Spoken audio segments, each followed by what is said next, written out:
if you're someone who's wanting to get into the best shape possible, you need to understand you need to have 3 core pillars sorted out. Number 1 is training, number 2 is nutrition, and number 3 is recovery. So today I'm going to break down the first pillar, training, and how to build out the perfect training weekly structure for you specifically in regards to your goals, your time availability, what you're wanting to do with your physique in the long run, and how to actually go about executing it in your own personal situation. So let's get it. How to structure a week of training the right way. Now, before I get into this, for those that don't know me, my name is Tiarai Bryce. I've been training for 5.5 years, both doing running, ultramarathon running, MMA, bodybuilding, and learning everything I need to know about prioritizing my health and maximizing my performance in every single realm. So with that being said, I'm gonna go through the first point, which is setting your goal. You need to fully establish exactly what you're wanting to achieve. So step 1, goal. You need to understand exactly what you want to do. So for some people, they might be heavily obese. They're wanting to drop weight. That is their main goal. We need to quickly establish everything that you're wanting to do when it comes to your physique and going into a certain phase around body recomposition. So goal, what should your goal be? You need to ask yourself questions like, what do I want to look like? That could be one question. Now the second question could be, what don't I like about my body? Again, one of the best things you can do when it comes to establishing a goal is, of course, having a clear idea on where you want to go, but also a clear idea on what you don't like, what you're wanting to get rid of. So if your main thing is fat loss, you're wanting to lose body fat, maybe you're a little bit on the chubbier side, maybe you're just wanting to iron out a few bits and pieces around the abdomen, maybe the legs, maybe the arms obviously look a little bit more quote unquote toned, then by all means you can establish that. So let's just say our first step is fat loss. So step 1, establish your goal. Do you want to put on muscle? Do you want to get fitter? Do you want to lose fat? Do you want to overall just feel more healthy? Do you want to feel more cognitively switched on? Just fully understanding all these different things and setting aside one clear goal. Now, of course, you can go ahead and you can set yourself 3, 4, 5, 6, 7 different goals if you want to, but also you need to understand that if you're able to focus on one specific thing, quality over quantity, then achieving that one thing will be so much easier than trying to achieve 7 other things simultaneously. So again, establish your goal. For this example, I'm going to use fat loss. Now, step number 2, resource availability. Now, when it comes down to resources, this is what I mean. Time, gym equipment, gym availability, what do you have access to when it comes down to training, and then also your energy levels. Where do you feel your energy levels are going to be peak compared to where are they going to be at their lowest? So understanding what you have to work with. So if you are, for example, wanting to get fat loss, that is like the main goal that you're wanting to work towards, right? And you are able to train 4 times a week. So we'll do this, 4x week gym, cool. That is how many days you can do. You can do that for maybe 1 hour x day, cool.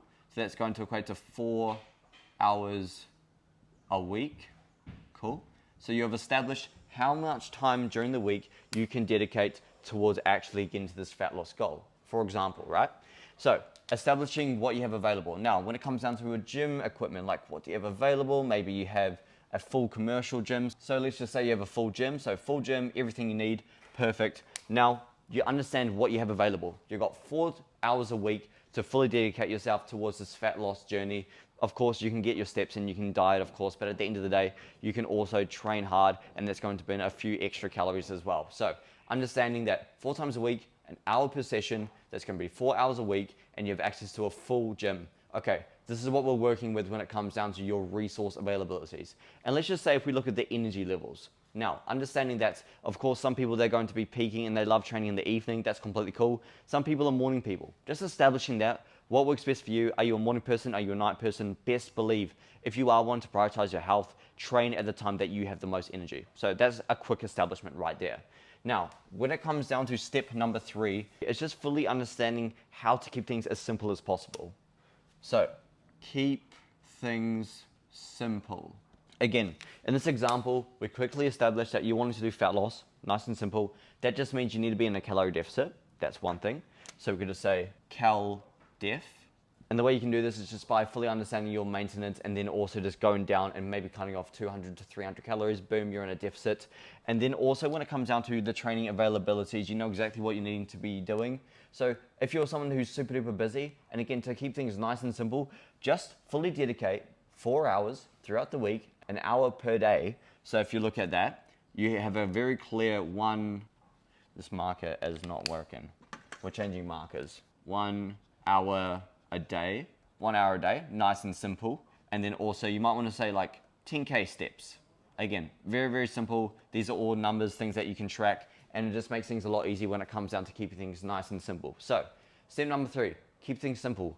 Do not overcomplicate it. You do not need to be doing half an hour in the morning, half an hour at night on Tuesday, but then on Wednesday you need to be doing an hour, and then maybe you might do an hour and a half on the Friday because you only have half an hour on the Sunday, and that's 4 hours done of training, right? No, that's going to be so much more complicated than keeping things at 1 hour a day, just keeping it simple at one session and just establishing that very, very quickly. So understanding that fat loss is the main goal, understanding your resources, again, time, energy, availability when it comes to training equipment, and then also keeping things simple. Realizing that what you need to do to actually achieve this goal, you need to be in a calorie deficit.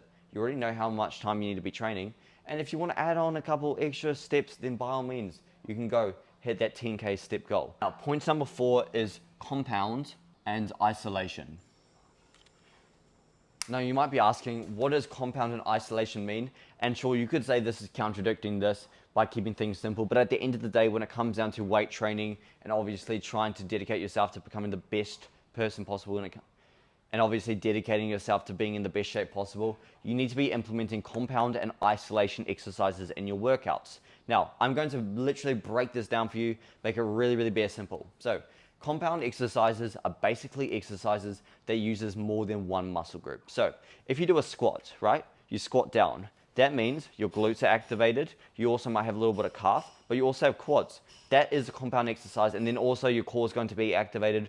But at the end of the day, there is multiple muscle groups being involved when it comes down to the movement. So that is a compound exercise. If you're tough on time, then maximizing these will be one of the best things you can do. But if you have a little bit more time to play around with, again, working within that 1 hour a day, then you can easily work some isolation. Now, isolation is the exact opposite. It only works one specific muscle group at a time. So if you want to do bench press, for example, that will be a compound exercise because it's using your triceps, your shoulders, and your chest, all at the same movements. Now, isolation could be a tricep push down. That is only isolating a certain head of the tricep. So quickly understanding that.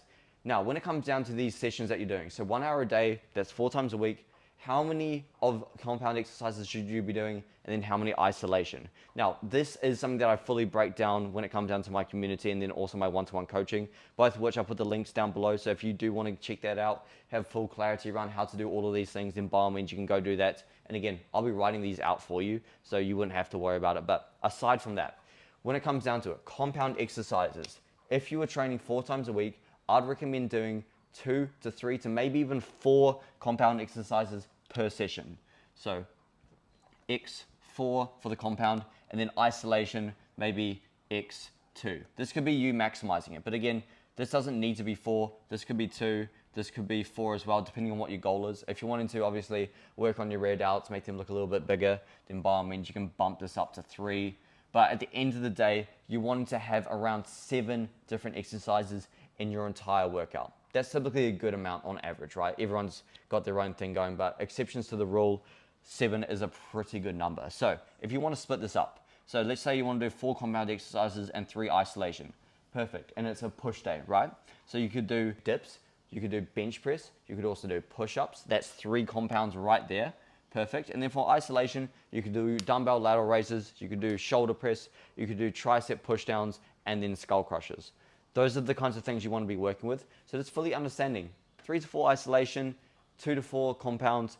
Make sure it just adds up to around 7 exercises, and then by all means, that will be one of the best ways you can go about doing it when it comes down to structuring your training. Again, this might seem like it's contradicting step 3, which is keeping things simple, but this is as simple as it gets. And again, I want to make sure you guys have pretty good clarity around what you need to be doing when it comes down to your weight training and actually building out a good training plan. And then finally for step 5 is rest and recovery. What I mean by that is establishing, so again, if we were to look at this entire thing, we've got 4 days when we're training, that is 3 days where you're not. Those 3 days you are going to be maximizing rest and recovery, especially if you're training extremely hard during those 4 days of strength training and then also being in a calorie deficit. So understand that rest and recovery is as important as your training. Rest and recovery, so when you're sleeping, when you're chilling out, when you're not really doing anything too crazy, you're going for a walk, for example, those time spots are going to be your body's opportunity to build muscle, to rest, recover, and get you prepared for the next hard day of training. So we need to understand that this is extremely important. Now, when it comes to rest, 8 hours a day of sleep. I know it's a generic number, but trust me, it does work.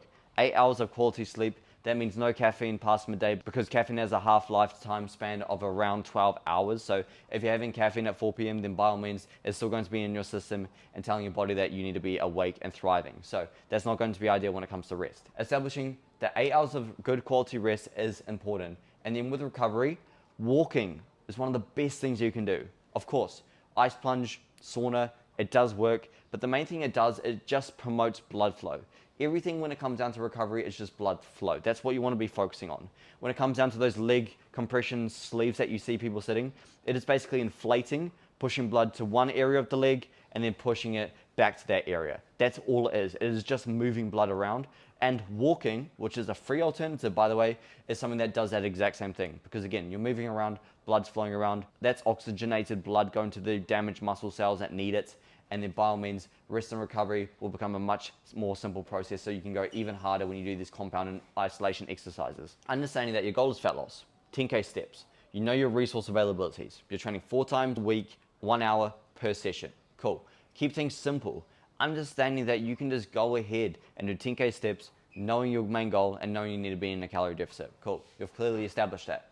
Compound exercises. Compound plus isolation would equate to 7 different exercises, depending on your goal and what you're wanting to do with your physique. Then fully understanding, okay, maybe I need to do 3 compound exercises and then 4 isolation. Again, when it comes down to the community, it is somewhere where I actually go ahead and break down a full custom training plan for you, so you don't need to second guess any of these different things, because again, I'll be taking care of it for you. So that's one thing. And then finally, rest and recovery, understanding that your rest and recovery is as important as your training, and you need to be maximizing this. So again, good quality sleep, walking, ice bath, sauna. Again, ice bath, sauna, it's a bit optional, but at the end of the day, it does kind of work. And then at the end of the day, making sure all of these things are clearly set out. If you were to fully go ahead and implement all of these main goals, you would go ahead, establish that Monday, let's write this out. Monday is T1. T1 is training day 1. Tuesday is rest. Wednesday is T2. So you're training on Monday, Wednesday, Friday, Saturday. Cool, you've established that. Now, on all of these days, you're doing 10K steps. And mind you, this is all to achieve fat loss. 10K steps, cal deficit, so around 200 to 300 below. So minus 200 to 300 below your maintenance. And then also you're keeping things nice and simple. You understand what you need to do, and you just go ahead and you do your training sessions. So a 4 hour per week training. So T for training, cool. That is split in between 4 days. So again, we've got our 4 days, you know exactly what days you need to be doing. Compound plus isolation would equal to 7 exercises. So that's 7 exercises per training session that you do. Again, keeping things nice and simple. And then also below all of this, every single day, 8 hours good sleep. 8 hours good sleep. Walking, again, 10K steps. And then just to finalize things and keep it nice and simple, staying consistent. Staying consistent. This is how you build out a good structure of training for the week. Now, of course, you can go ahead and hit the community, join the community, and I'll build all of this out for you. But if you wanted to go ahead and do this yourself, then by all means, a lot of this stuff is something that you need to know when it comes out to building a proper training program that does actually work for you. So again, Monday, Wednesday, Friday, Saturday, you're training. Sunday's obviously a rest. You're doing 10K steps, calorie deficit, 4 hours per week, 1 hour sessions for 4 days. And then you're also doing compound and isolation, 7 exercises per session. And then to keep things nice and simple with rest and recovery, 8 hours good sleep, walking 10K steps, and staying consistent. That is how you build a good structure when it comes down to your weekly training regime. Understanding that all of these will actually help you out when it comes down to having more clarity. But again, if you are wanting to take the next step and you're serious about your fitness goals, then by all means, you can join the community using the link down below, or apply to work with me one-to-one. And then by all means, I can build all of these things out for you yourself, and you won't need to worry about it. But with that being said, I'll see you guys in the next video, and have a blessed Saturday.